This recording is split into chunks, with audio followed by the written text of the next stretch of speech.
I find supports using the Fib confluence zones, like Constance Brown teaches in her Fibonacci book. So you have to find, you don't start from the peak like up here. You would want to start from the last large candle that started or ended the uptrend. So we'll start from that fib right there, and then you drag down to the next largest candle that started the uptrend, which wouldn't be this one. It would actually be the one that broke it. So that one started it. So then we have just the 382.5 and 618. We're not bothered with any of the others.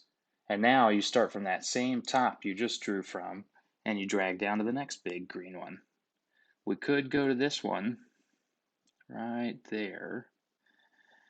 And let's see, it does find a little support up there. It almost seems like it found resistances, which is odd.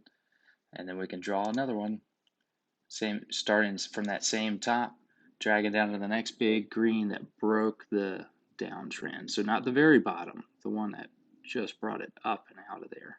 So we'll start from there. So now you can just look and see which ones of those actually lined up and overlap each other, and then you get a great confluence zone. And what I usually do is grab either a horizontal line, or I do like the ray now, so I remember where I started the measurement. Because if you go back farther, it may not be the same.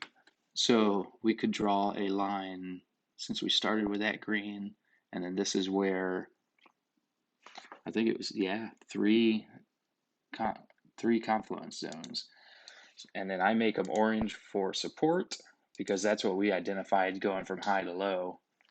And then honestly, there is another support zone, and you'll see it once we get rid of all the fibs. We don't need them in a second.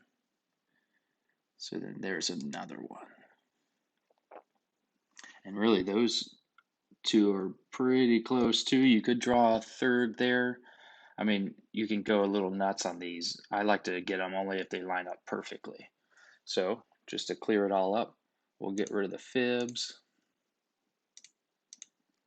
And now you can see we used this part right here for this measurement.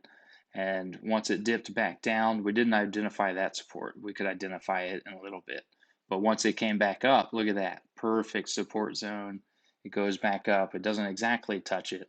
Once it goes back up again, they'll look exactly where it stalls, right at those support zones. And then once it breaks, it can't get back into that support. And sure enough, just as usual, previous support turns into resistance. So that's a resistance line right there. So if we wanted to get these supports down here, we'd have to go a little further left because we need some other low rise in prices. So we'll just do the same thing. Big green candle that ends the uptrend. It's that one. We're going to go down.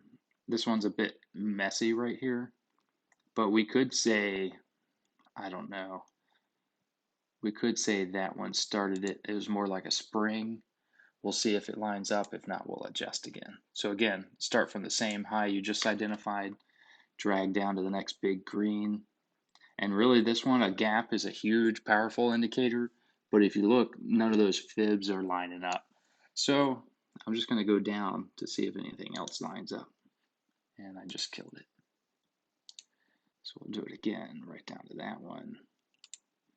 And nothing's lining up. So I'm going to delete that one and relook at this. So those lines do identify some.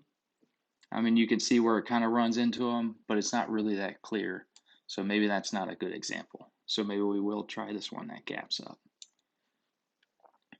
Now it identifies a peak there and a peak there. And then all this action is just above that line. So this looks a little more proper. And we'll do another one, starting from the top again, dragging down. We use this candle. We'll go down to the one I used last time. And now we start getting things that line up. And if we double check ourselves, it does use this. It's a little ugly, but it does use that as a support area. Same support there. Once it breaks that support, it breaks down hard. And once it came back up, it used that support. There's our support we wanted to identify earlier. And then there it was going back down and had to try a couple times to break that support. So I would say that's valid. We'll go ahead and mark this one and I'm starting from this candle in that zone, and I always lock them right after. And now it's just time to get rid of those fibs so we can see it a bit clearer. And that is it. And look at that. The support even turned into resistance later on, and even much later on. So if we measure this just for fun, this is a support we identified in March of 2016. Oops. And then if we drag all the way over here, of course I just messed up the measurement. If we drag all the way over here, that was still valid 500 or 444 days later. So not bad for about 2 minutes worth of work.